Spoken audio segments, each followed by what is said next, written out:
ஓம் சாய்ராம், ஜெய் சாய்ராம்.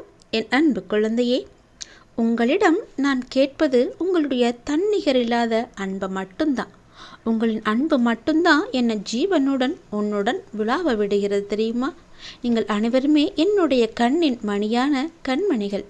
உங்களில் யார் கண்ணில் நீர் திரண்டாலும் அது என்னுடைய இதயத்தை சுக்குநூறாக்கிவிடும் தங்கமே. நீங்கள் அனைவரும் வாழ்வில் எல்லா நலன்களும் பெற்று வாழ வேண்டித்தான் நான் இரவும் பகலும் இறைவனின் நாமத்தை உச்சரித்து கொண்டே இருக்கிறேன். எந்த தந்தையும் எந்த தாயும் தன்னுடைய குழந்தை வீழ்வதை விரும்ப மாட்டார்கள். அவர்கள் தலை நிமிர்ந்து வாழ்வதை தான் நானும் விரும்புகின்றேன். நான் உங்களின் தந்தையாகவும் உங்களின் தாயாகவும் எப்பொழுதுமே இருப்பேன். நீ என்னை தந்தையாகவும் தாயாகவும் ஏற்றுக்கொள்வாயா? அல்லது நீங்கள் என்னை எப்படி ஏற்றுக்கொள்வாய் என்று சொல். அதுபோலவே நானும் இருக்கிறேன். நீங்கள் தாழ்ந்து போனால் அது எனக்கு தானே அவமானம். தன்னுடைய குழந்தைகள் செல்லா காசாக நிற்கிறார்கள் என்ற பேச்சை என்னால் எப்படி கேட்க முடியும்? என்னுடைய பிள்ளைகள் தைரியமான பிள்ளைகள் அல்லவா? என்னுடைய பிள்ளைகளை செல்லா காசாக நான் உலா வரவிட மாட்டேன். அதனால் எதற்குமே நீ கலங்காதே தங்கமே.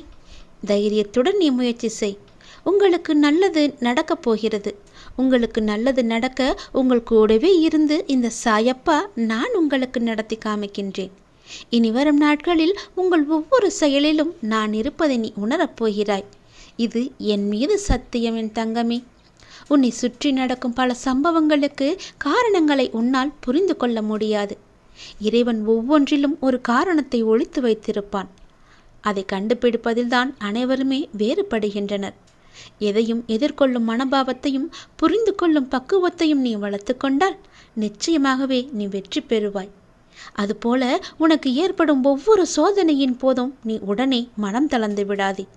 முழு நம்பிக்கை வைத்து எல்லாமே எனக்கு தெரியும், அதாவது என்னுடைய சாயப்பாவுக்கு எல்லாமே தெரியும், எனக்கு நடப்பது எல்லாமே நன்மைக்கு தான் என்ற பக்குவத்தை நீ வளர்த்து கொண்டால் எப்பேற்பட்ட சோதனைகளும் சாதனைகளாக மாற்றி காமிப்பார் என்ற நம்பிக்கை உனக்குள்ளே வேண்டும்.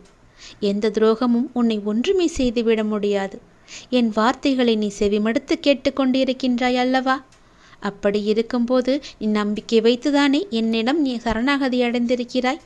உன் நம்பிக்கையை நான் எப்படி வீணாக அடிப்பேன்?